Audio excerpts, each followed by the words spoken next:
Hello, everyone. Welcome. Thank you for being with us today. Welcome to our inaugural undergraduate studies spotlights on student success speaker series and to our second event of the series. Today's session will be featuring the Global Scholars Program through featured panelists Rayne Neunie, Rebecca Justilien, and Brendan Rempert. Rayne Neunie comes from a family of Jamaican immigrants and attended FSU as a first-generation college student. She was on the executive board of the Caribbean Students Association, completed a 2-month internship in a rural village of Kenya by way of the Global Scholars Program, and eventually became a Boren Award Scholarship recipient. Rayne is currently serving on the front lines of this pandemic as a registered nurse at the #1 hospital organization in the state of New York. Rebecca Justilien is a 2-time FSU alumna with a vision of building thriving global communities. During her undergraduate career, her passions for social justice and deep curiosity for culture and global affairs led her to pursue sustainable development work. In 2015, she partnered with a local organization in Cameroon to initiate a microcredit project for women through the Global Scholars and Social Science Scholar programs.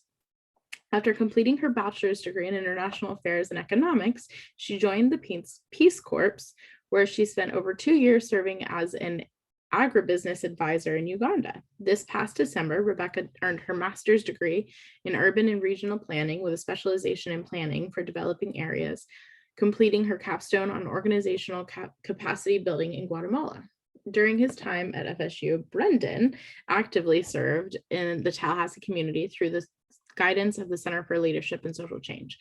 Brendan graduated from FSU in 2017 and went on to fulfill a Fulbright English teaching assistantship grant in Southern India. Upon his return to America, he began doing ground level work in the effort to end homelessness in Washington, D.C. Thank you all for joining us today. Our student moderator for today is Heather Peoples. Heather is a junior double majoring in media communication studies and international affairs. She is interested in social media management in the nonprofit sector. Heather has participated in the Global Scholars Program last spring and is a Global Scholars Ambassador currently. Thank you for being here, Heather. I will now turn it over to you. Thank you. I just want to remind all of you that before we get started with the panel, you are more than welcome to submit any questions that you have into the chat if you would like. And so I'll go ahead and get started with our panelists. So the first question is, can each of you tell us why you applied for the Global Scholars Program?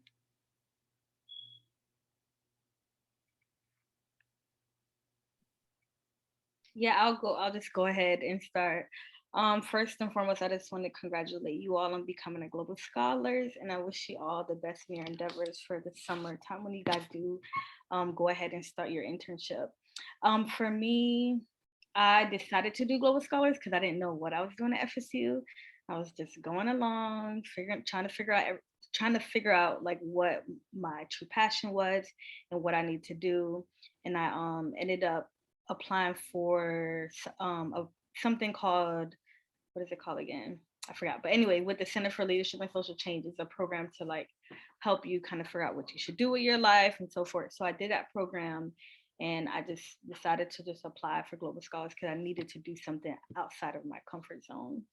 And completing the Global Scholars program really changed my life. So that's pretty much it.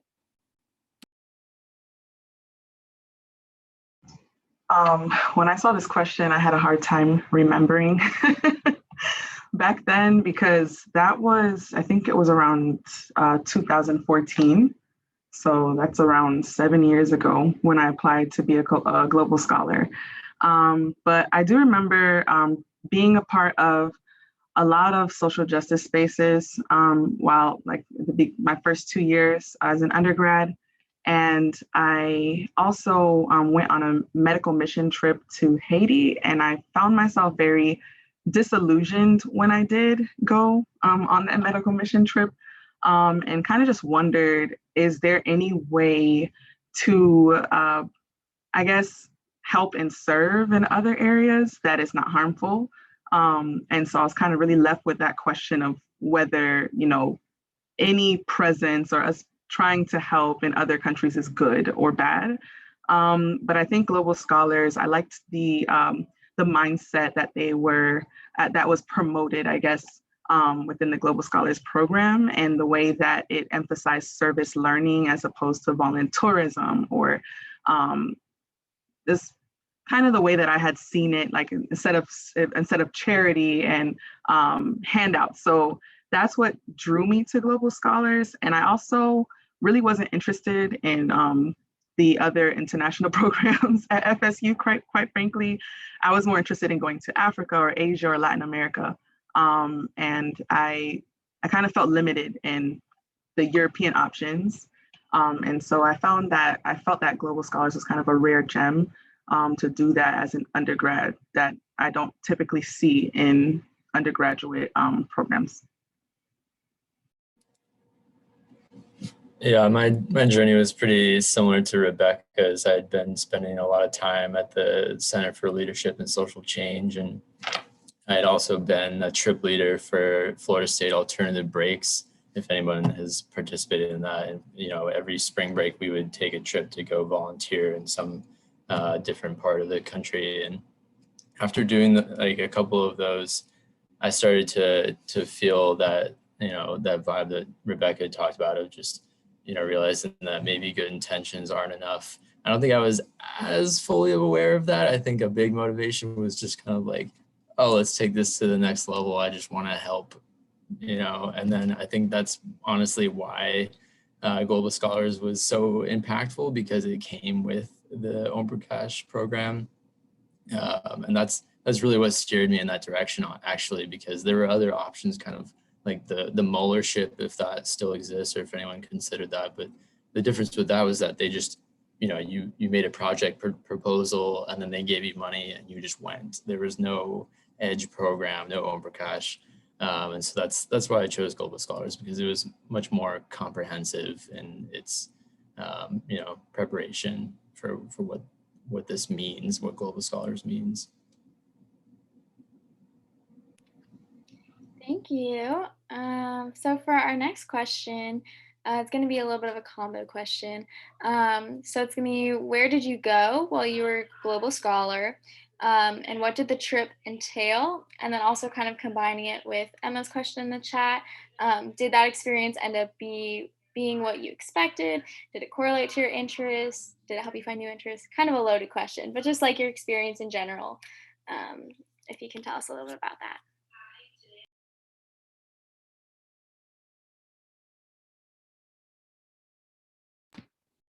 Okay, I'll go ahead.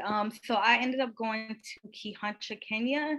It is in the western region of Kenya, a very rural community. The tribe is known as Kuria. Kuria is how they pronounce it. So I went there with the intention of working with an organization focused on maternal and child health. I went there by myself and kind of had no idea what to expect, but just kind of went there with an open mind. While I was there, I was with an NGO in which I was able to shadow a nurse midwife, kind of get to see how her day-to-day runs, especially in that rural community where they thrive off of traditional birth attendants. They're the ones who help women deliver through the labor process. So I shadowed that midwife, and I also got to tour different facilities within hospital facilities, and just to kind of get an idea of how the healthcare system was there. After I did that, I came up with a program to help the traditional birth attendants actually like teach them the ways to deliver. Not that I knew how to deliver. I definitely communicated with people in the community who knew these traditional birth attendants, who helped them get supplies and so forth for delivering newborns in their community. So I ended up doing that, organized a program for them, and we provided them with like different resources that they needed just to deliver, like cord clamps, towels, rags, stuff like that, to help them deliver different newborns. And that was that was the main, like the biggest takeaway, because for me, I want to be a midwife, an actual midwife, and I went to nursing school after completing Global Scholars after graduating from FSU. So the experience that I had as a Global Scholar definitely impacted my career now.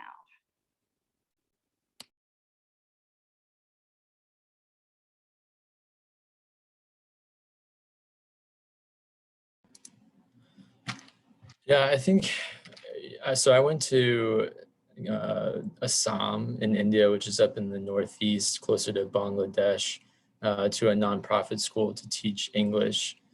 And it did turn out to be what I expected. I was really interested in how acquisition of English created divides in India's society. I was also really interested in how just, volunteerism was impacting the children's experience at this school, because it was a pretty popular nonprofit school for, international volunteers to come and either volunteer at or donate to. And even within Global Scholars, there's been several FSU students who have gone to this school. And so I definitely learned a lot in terms of, what effects volunteerism can have and what people focus on with philanthropy, right? Like I definitely learned of the gaps that can come from what is appealing in philanthropy and what is not. For example, a lot of people, wonder, okay, we have this nonprofit school, these kids are getting access to education. What happens once they move beyond the school? Are they going to college? And so a lot of people try and create fundraisers for them to go to college, but won't think of things in between that are necessary to make that happen, like transportation to the college. And so something as small as that isn't considered can end up causing the whole thing to fall apart. And it was wild to see that up close in person, because it seems like something that you would be so obvious, but wasn't. And so I think, the experience of teaching English there and seeing what that can do for the students, and, what it means to not have access to English in India, it all was definitely what I was looking for. But it was difficult to navigate for sure. I went to Cameroon. Cameroon has a French and an English speaking region. So I went to the English speaking region, which borders Nigeria. And I went there to help to start a women's microcredit program. So I was also a social science scholar at the time, which is a program within the social science college that where students are to create a project or an idea or a research topic and go after that. So I combined that with the preparation I was doing to go into Global Scholars, into Cameroon. And so I spoke with the director who was over the program, the organization that I would be working with. And I kind of like talked to him about what was already being done there. And I was also taking a social entrepreneurship class. So I presented the idea of, what kind of social businesses or what kind of, micro lending infrastructure is out there. And he said there was none, but they had tried a project before of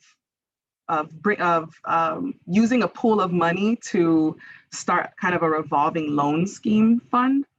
And so I did a lot of research, did a lot of preparation, and with the combination of different programs I was in at the time, which helped me to prepare a little bit better. And so talked through this program with the director, and we kind of partnered together in brainstorming how this was going to be done. Fundraised money from here to begin that project. And so they were able to go through several cycles of that. So so a group of women was able to get a loan to start their own business or their own income generating activity. And once they paid it back, it went to another group of women in the community. And it actually worked out very well after I left.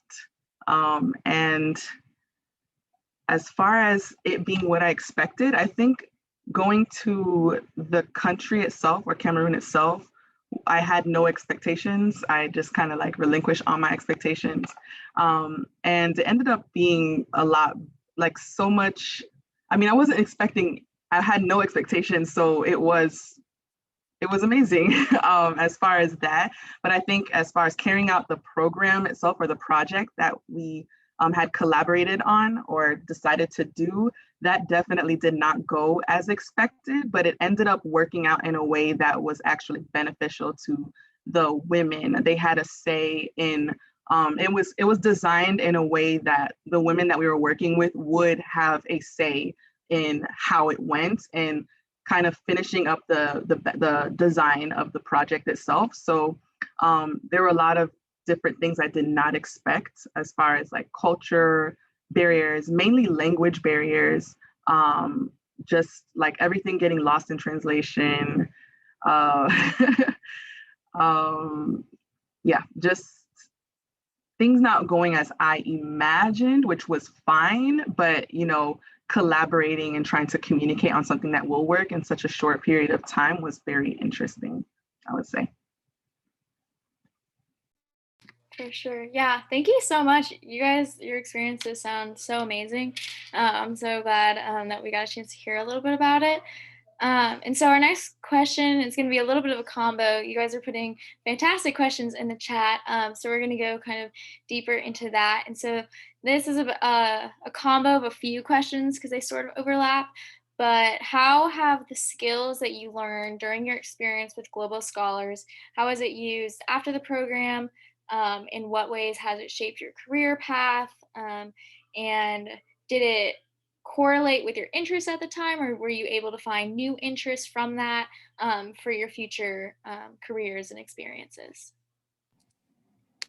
Yeah, I can definitely speak to the path that took me on. I think that part of the reason that I got into Global Scholars was an interest in international affairs, international development. And that program allowed me to like have the time to really think about that and continue going down that path, like with Fulbright. And I think between the two, it helped me to explore, that possibility, and ultimately realize that it wasn't what I wanted to do. And I think that when I look back on that and try and connect the dots, it still makes so much sense to me, and it has so much application in what I do now, and helped confirm what I do now. I think a lot of the things that we learn from Om Prakash and the EDGE program is so applicable on a domestic level, not even just an international level. And I know a lot of people might be doing trips domestically this year. And so I think that can be reassuring because ultimately I came and realized my fight is here. And in working in homelessness here in DC, I think a lot of the concepts from EDGE can apply. Like we have a saying at my company, our organization that I work for, Friendship Place, is nothing for us without us. And so we have people on our team working with us who have experienced homelessness in the past. We have members of the board of directors who have experienced homelessness who all inform the steps that we take and the programs that we carry out. And a lot of that comes from my time in Global Scholars and going through the EDGE program. I would say that Global Scholars had almost a pivotal impact on my path, I guess. Was the question more related to like what we do now and what we ended up doing after? Okay. So yeah, I would definitely say it was very pivotal. In terms of that, just to add on to the first question of why I did it, I wanted something a lot more meaningful than what I was seeing when it comes to like mission work and medical trips and just going to volunteer without kind of any kind of infrastructure to help you to think through that. But more importantly, I think that it made me realize the systems, like the world systems that contribute to a need for us to even feel like we want to go to abroad to help, quote unquote. And it made me realize that there's just, it kind of added complexity to something that I already knew was kind of complex, but in ways I had no idea how complex things were. I did the Peace Corps after Global Scholars, going in with a lot of the things that I had already learned, but also realizing, realizing that, you know, just kind of thinking through whether or not us volunteering or going there in general was contributing in any way to the issues that I was seeing as well. So coming out of that, also everything that I did after, I am working in international development, but I'm doing so with a lens of partnership, collaboration, seeing things done the right way, seeing things done from the community and the ground up. And yeah, so it definitely made me pivot my path in terms of what I wanted to do. And it plays a huge role in what I'm doing now. Even a lot of the things that I learned while I was in Global Scholars or while I was in Cameroon apply now to the work that I'm doing.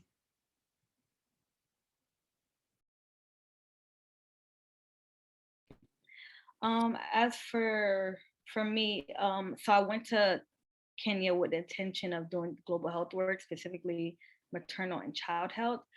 So the skills that I learned there, it was my first time actually even entering any kind of healthcare setting when I went to Kenya. So I got to see firsthand just how anything works in terms of like just like being clean and stuff like that, having a sterile environment for your patients. So I learned a lot just from there, and I was able to use it, of course, now as a nurse, remembering the first incident that I had when I was in Kenya. I fainted the first like interaction I had with a patient.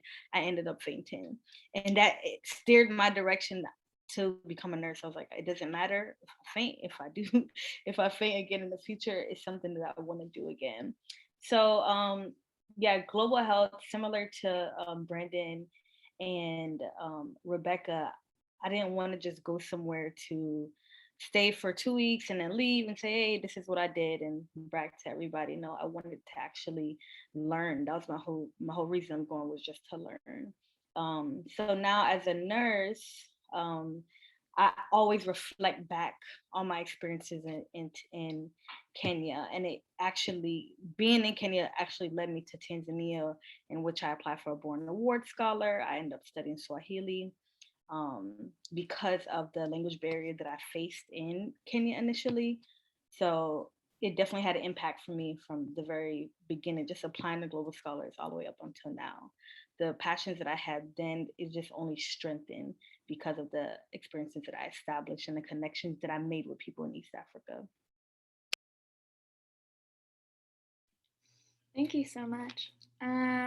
So our next question is, how did you figure out what type of project you wanted to do for your internship, since right now we're in that stage of in the Global Scholars class, we know maybe where we're going, but trying to figure out, what project to create and like what questions to try to study and think about.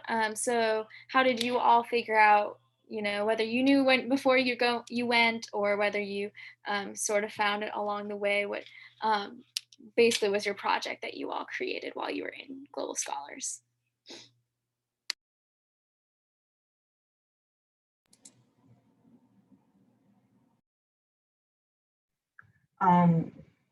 For me, I knew that my interest at the time was in economic development and economic empowerment. I was a double major in economics and international affairs.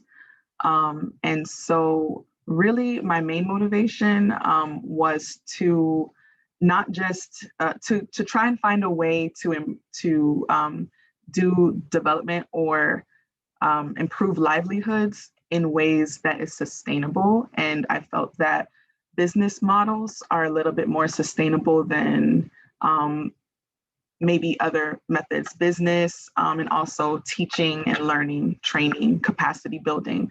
And so I looked for projects. I knew I wanted to work in Africa, and I looked for projects that had elements of what I was looking for.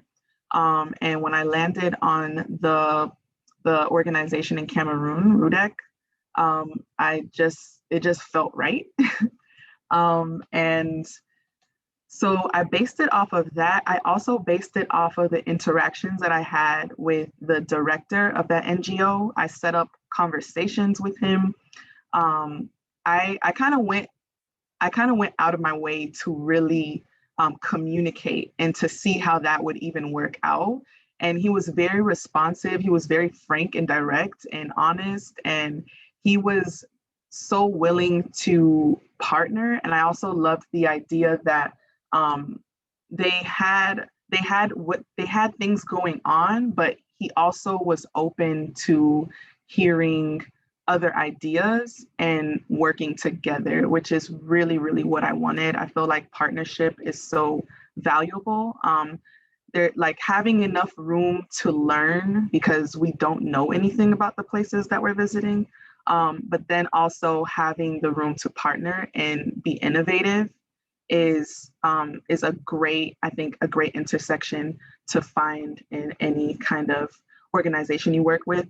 And I would also encourage people here that going for the purpose of learning and research is also just as valid as doing a project, if not more, because there is only so much that you can do within 2 months. Sorry, my cat is crying, but there's only so much that you can do within 2 or 3 months anyway. And so learning is definitely the biggest and probably the most important thing that you can do anywhere. So if your project is mostly you just absorbing and spending a lot of time on your blogs and also trying to find ways that you can contribute in ways that they define for you, that's also fine. But that's how I ended up choosing my project. I think that when you're trying to think of, a project or what you can be doing, I think it's important to just remember, again, I know I keep going back to the EDGE program, but I just think it's such, a valuable aspect of it. Think of portions of the course that really stood out to you, that you really enjoyed, and see if you can focus on that topic or that theory and bring that out in the context of the community that you're headed to. And for me, that looked like I was really interested in this whole idea of schooling the world. It was an interesting time for me to go to Parijat Academy because it was its 12th anniversary since being established, which meant that a student could start from the beginning and go all the way K through 12 of the program. And I think it was an important time to stop and think about, what are we doing? And what's the purpose and outcomes of this? Because the school started because the principal went trekking and realized that there were, there was a village with a lot of children who didn't have access to education, and he convinced the parents of the village to send their children to a school that he was going to be starting for that purpose. And so I think when you think of it in that context, it's important to realize you have to consider, like, what are we doing here? Like, is this education just for the sake of education, or are we preparing for something like a shift in life itself and maybe the end of the village? And so I really had a chance to sit down with the students and kind of talk about the dynamics of, living there, boarding at the school, and their families back in the village, and what their plans for the future were versus what their parents' expectations were, and the principal, because there's a lot of power dynamics there, and the influence of the volunteers as well, and the funding that can provide for what their trajectory might be, and that was an exciting time to sit down and see what that meant for those students.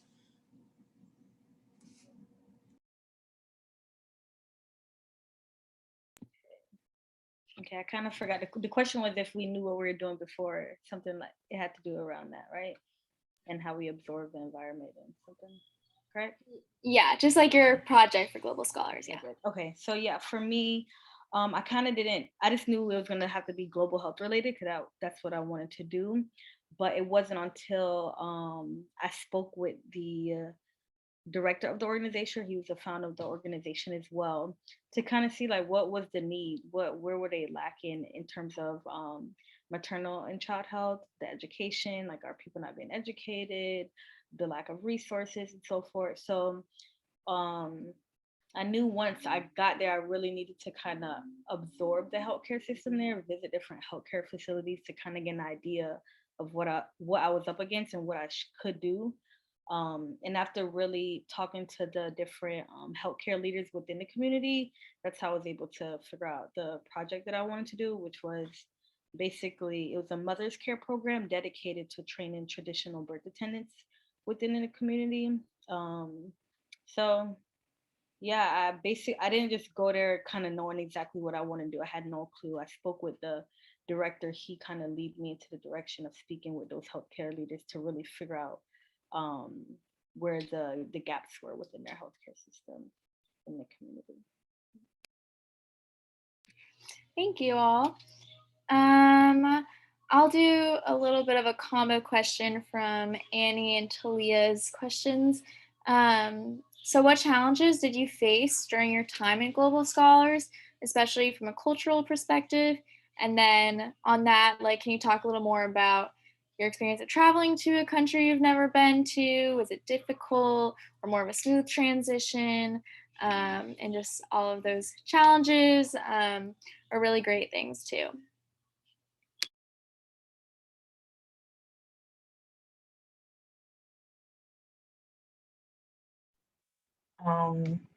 I think this is a very interesting question.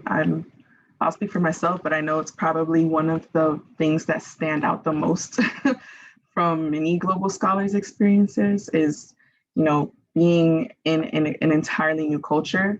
And especially if you do travel on your own. I also did travel on my own. I knew there were certain countries where a lot of different Global Scholars were going to, or maybe 2 or 3 and things like that. I went to Cameroon knowing that I would be the only person going there.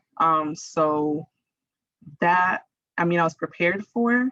But also when I arrived to the organization I was working with, I was also the only volunteer and the only American anywhere, which was very different. I felt like a fish out of water. I was very, quite frankly, I was very scared in the beginning.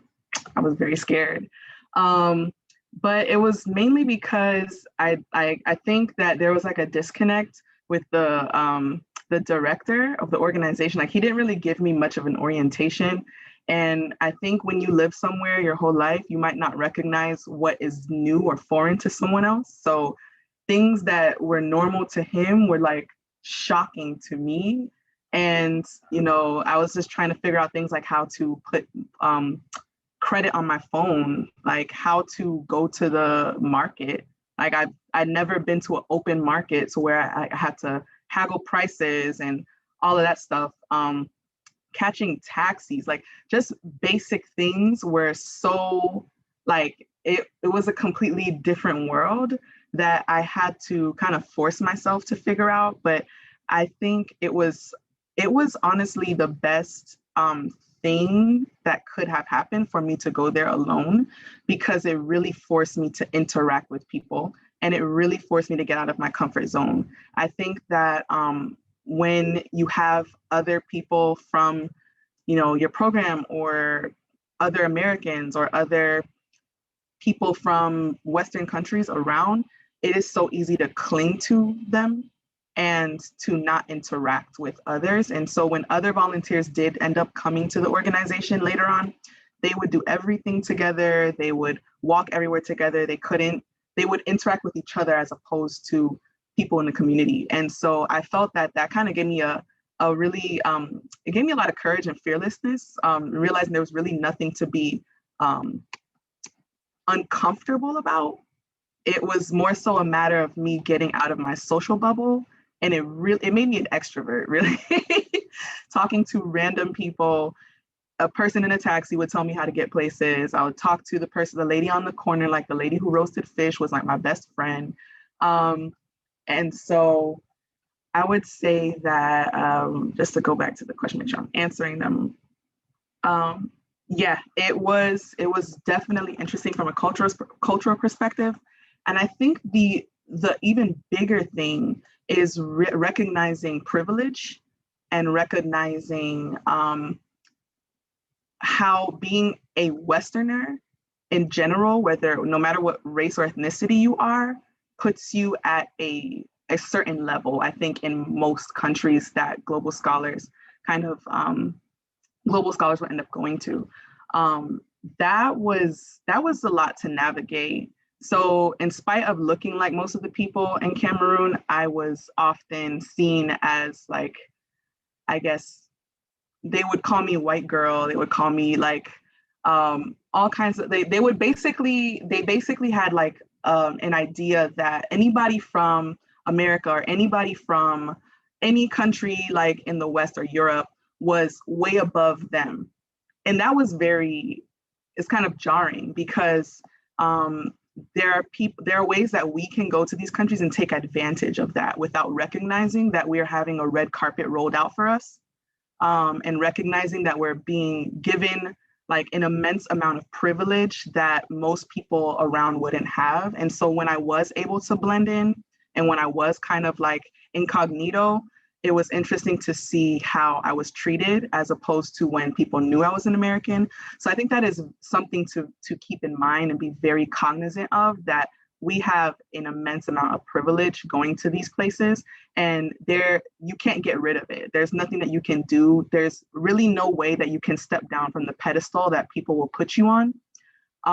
But there is a responsibility to use that privilege in ways that is equitable, as opposed to just taking advantage of it and just basking in it, like getting the front seat of a bus, or being served while other people are not being served in a restaurant, or just kind of being seen as smarter. You're smarter than us. You're more superior than us. You have all the answers because everybody before you came here with the answers, and they came here with handouts, and they came here with money.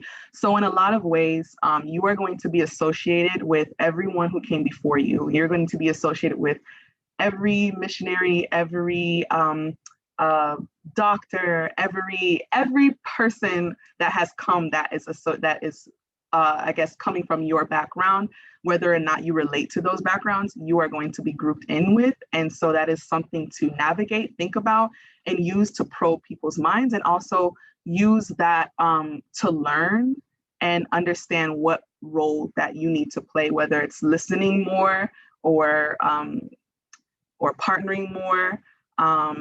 And it might even change the way that you approach your projects and the way that you approach leadership, and the structure of the things that you work on. So those two things I would say are very important to think about in terms of traveling to the countries that you might go to.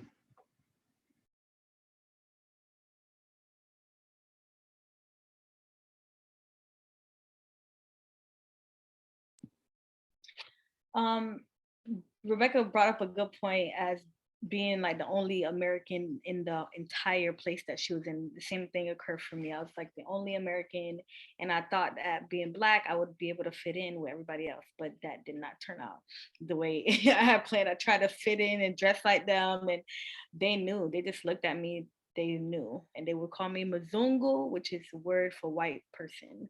So even though I came in like feeling comfortable and like confident with trying to navigate everything on my own, it didn't turn out the way that I thought. The challenges that I faced, well, like I told you, I came in there with an open mind.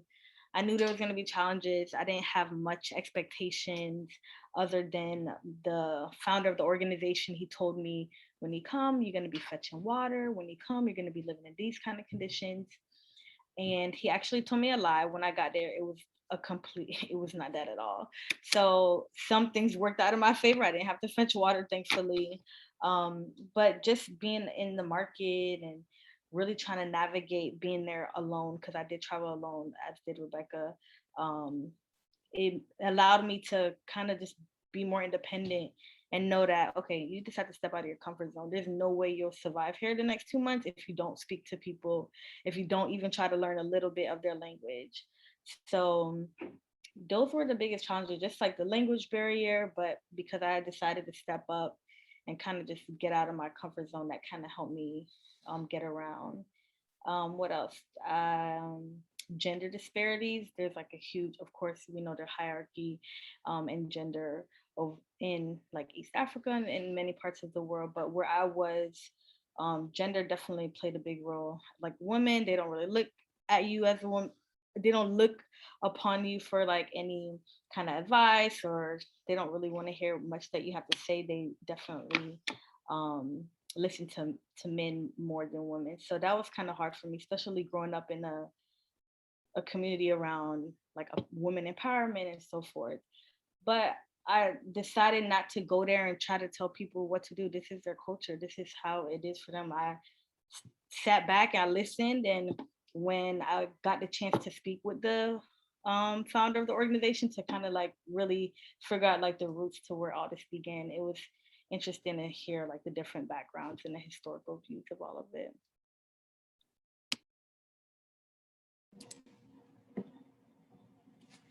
Yeah, I think that one of the biggest, challenges I faced was just navigating, cultural differences, like gender roles, like Rayne had discussed. I remember one time I had really I had really long hair when I went to India for Global Scholars, and I was just goofing around one day, and I put my hair into like pigtails or something, and I was just goofing around. There was like students, playing around, playing basketball and stuff, and the principal saw me with the pigtails and got really angry. Like a lot of people were like really upset by that, and I hadn't considered, like uh, me bringing Western values or Western ideas into that context. And so just small things like that that really added up to try and learn over time. Took a while and was difficult. And I think, as both of you discussed before me, there definitely is like a lot to weigh in terms of being in a place by yourself or with other people. And I've done both. With Global Scholars, I was alone, and I think that I was definitely more immersed and learned a lot more of the language than I did in Fulbright when I was with other Americans. But in both contexts, I was actually able to learn different things about the culture that I wasn't able to being alone or being with other people. Like in the context of India, of what Rebecca had talked about with being put on a pedestal.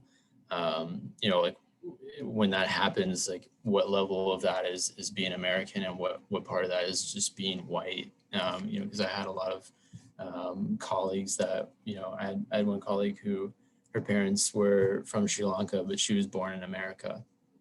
And the difference between her and I, and how we were treated and received, despite both of us being American, really helped me to kind of extrapolate that difference and try to navigate that reception more equitably. Whereas I may not have seen that as well when I was on my own. But yeah, just even small things like the pigtails. Try and be aware as you go along. Oh. Wow, thank you so much. I know I learned a lot from just hearing you guys talk about it. I'm sure everyone else did, because you guys are really inspiring and really interesting, your experiences for sure. Just because I don't want to like take too long. We'll see if we get to 2 questions, but I'll ask this one first from Michelle. Is what advice would you give us, the global scholars currently, to get the most out of their summer experiences, given the circumstances that our summer experiences are impacted by COVID-19? So just kind of what advice would you give to the global scholars?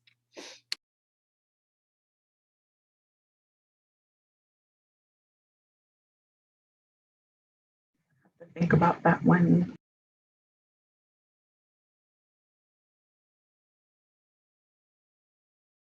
I have a question. Are are the experiences this summer going to be like in person, or will they be virtual? So right now, from what I've seen, a lot will be remote, but there will be some that are in person if they're working in just like the Tallahassee area or just like communities where they're from. But most, I think, will be remote.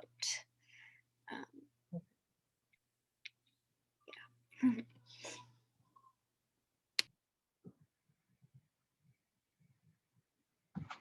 It's hard to think of. I'm not familiar with the context. One thing I would say is to ask as many questions as possible. Yeah, and try to learn as much as possible. It's a little bit different since it's going to be remote, but I think it is also helpful because you may still, I think at the end of the day, a lot of the things that we do in Global Scholars can be done remotely.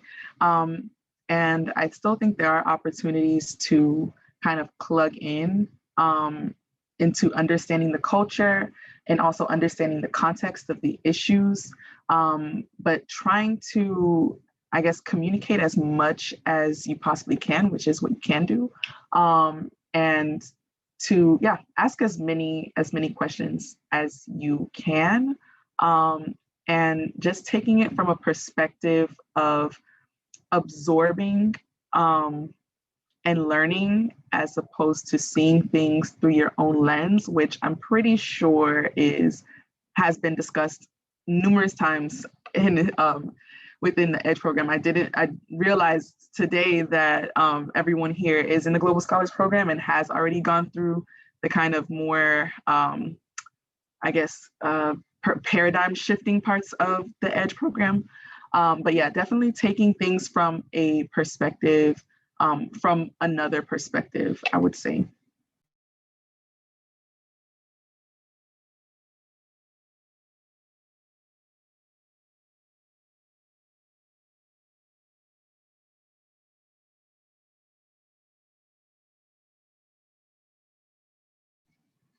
And also for those who are in Tallahassee or local, trying to immerse yourself as much as possible in the projects that you're working on and just having casual moments with, when I say casual, I don't mean unprofessional, but I mean just like moments of trying to actually do the real work of relationship building with the people who you are going to be quote unquote helping, but truly just collaborating with, because the people that you're working with know the answers to their problems.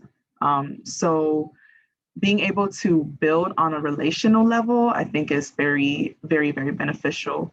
And trying to understand the people that you're working for as much as possible, even if it is remote. Yeah.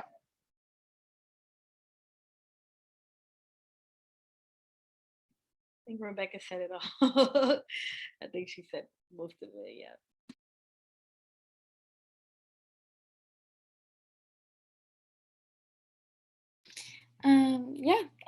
I can just ask another quick question if you all want to answer it.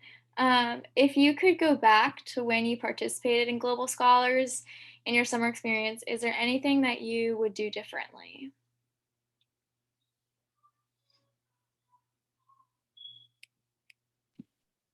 The only thing I would have done differently is stay longer. I know our minimum was like 60 days, and I said I'm staying for 60 days because I was terrified to go alone. But I would have stayed longer because that time went by so fast, and I could have done so much more while I was there. Yeah, I agree. Stay longer for sure. That's why I ended up doing the Peace Corps, because I wanted a similar experience, but for a longer period of time. But also, I think another thing I would say is speaking up more, which is ironic because I went there with a mindset of just listening, right? Like we talk about that, not imposing. And I think that there are extremes when it comes to that. And so there were a lot of things that I saw throughout the course of our project that I wanted to speak up about, but I felt as if maybe I'm imposing my culture in this space. But when I look back, I think that speaking up would have been the best thing to do. So for example, the NGO director was a male. And so we were working with women's groups. He was able to translate the language with them. I was not able to interact with them. So he had a male perspective about things. Although he was working with women, there were a lot of things that he said and did in his demeanor that made women uncomfortable, the women that we were working with uncomfortable. And I kept seeing that dynamic play out throughout our meetings with the women that we were working with, and how it really changed when I talked to them individually and when he was in the room. And there were so many ways that I just kind of stayed quiet because I thought that maybe I'm imposing. And throughout the project and throughout my time there, I think that it is okay to judge certain situations as those in which maybe I should speak up here. Maybe I should, just listen and observe. But I think speaking up is more so asking questions or offering suggestions, and kind of engaging in dialogue and conversation to really gauge where someone's head is at in any given situation. I think it would have saved the integrity of the project a lot more. If I could go back, I think I would, first at least just try and ask more questions prior to your trip. I think for me, I sent one email saying, hey, is this airport okay? And then, they responded saying, yep. And I was like, cool, see you there. So I think trying to get, as much an understanding of like what the context of your experience there will be like on a day-to-day basis can help you to be more effective in what you're going there to do. So I think, trying to prepare yourself is definitely key. And I think that, like Rebecca said, there are definitely moments where you thought maybe you could have a bit more of a voice. And I think that some of the times when I was at the school, like I said, it was a really popular destination for international volunteerism. And so there was a lot of influence of people coming for short periods of time, assuming that they know what's best, and creating, fundraisers as such based on, their time there. And I think that by having, although 2 months isn't enough, as we had said, it was actually a lot more than a lot of people who had been going to that school. And in that time, it was, at least enough time to see some of the problems with what fundraisers were focused on or even the existence of a fundraiser itself, and maybe done more to try and redirect those efforts to something that would have been more sustainable. All right. Well, thank you all so much. I'll turn it back over to our host, but thank you all for being here and answering questions. I will reiterate, thank you so much for being here today, Rayne, Rebecca, and Brendan. We greatly appreciate you sharing your experience and knowledge with us. Thank you to Heather as well for moderating. If you logged on late or wanted to rewatch to catch an answer, this session has been recorded and will be posted and shared at the conclusion of the series. And be sure to join us for any of the other upcoming events. We've got 2 tomorrow and 2 Wednesday. For a full list of the remaining events, you can go to the link I just posted in the chat, and you can register or submit questions through that link. Thank you again for coming and have a great day. Thanks, everybody, and have fun and enjoy.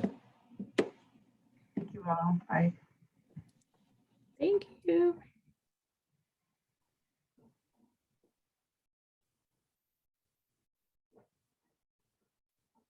Bye. Thank you for everything.